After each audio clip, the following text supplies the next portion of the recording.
omuleseewa tulina nayiti puleeyo olwaleero omwezi baguba gutandika tuba n'ekisiibo kya nnaku 14 friday esooka ebeera nayiti puleeya n'eyokubiri ebeera nayiti puleeya fembi tetuyinza kuvaawo webale kuba wanjawulo ku basumba abalala. Musumba Bugembe yagambye obadde ng'omulangira era n'akusiima mu lujjudde. Etteeka ekkulu erifuga gonna kwagalana. Mukama waffe yaga nti amateeka gonna erigagatta ewamu kwagalana. So twagalana ffenna tuteeka okwagalana. Tobalaba abavuma abasumba bannaabwe ne babaddisogira n'obagira ne babagamba gwe oli mufereego. Sitaani abeerawo akema abantu naye abamu owulira version eyo ate n'amala ne yeetereeza ebyo abamawulire tebabiripootinga naye abavuma oluusi bamala ne bakwatagana naye abamawulire baagala waliwo kanga bakyayomba abakwataganya abamawulire tebabateekayo. Musumba gw'omusumba yenna akulumba omwinako obuzibu obasonyiwa oba obaleka? Obuzibu mbuyina ku sitaani yekka.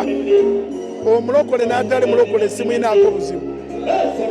Sitaani gwenkyawe era omuntu bw'akola ekintu ngamba sitaani ng'ayina ettima.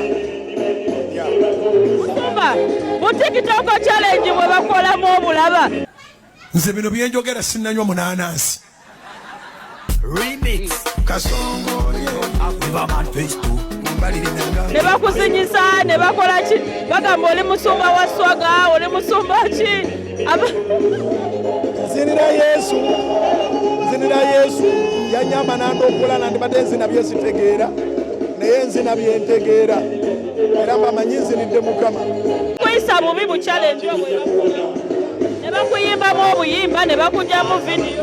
Okusooka kwa byonna oli agenda okufuna kakyale aba akanye mu ssaawa ennyingi z'empeerereza kitegeeza ni meseji ennene yagifunye sabavubuka sibalinaako obuzibu ate bibayambako nabo n'afuna ebyokukola mu biseera ebyo eby'eddembe. Guno omulembe gwammwe gwa intaneti buli kyokola kisigalayo.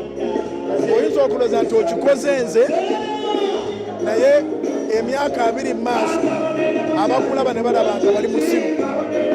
Olwekyo buli kikolebwa abatuuliriza n'abatulaba bawa amagezi kikole engoma z'okulowooza myaka 2 mu maaso oli agala okukkiriza nti wakikola.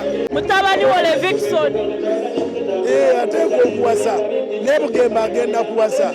Bagenda wasani twonna bakumanya mulimba nnyo. tukoze birthday ya 41 aliwasiza ku 8 agenda kuwasa. Mundamu mubuze Bugembe agenda kuwasa. Temumukaka bannange ne mumufunira waakiri oba omukyala susse. Okuwasa kwa kusala mu Bayibuli omuntu tebamukaka era Bayibuli egamba nti alaba so si gwe bakaka. Abaana bo kikyoyinza obagamba Levikson ne Desire baagalane ebisigadde background noise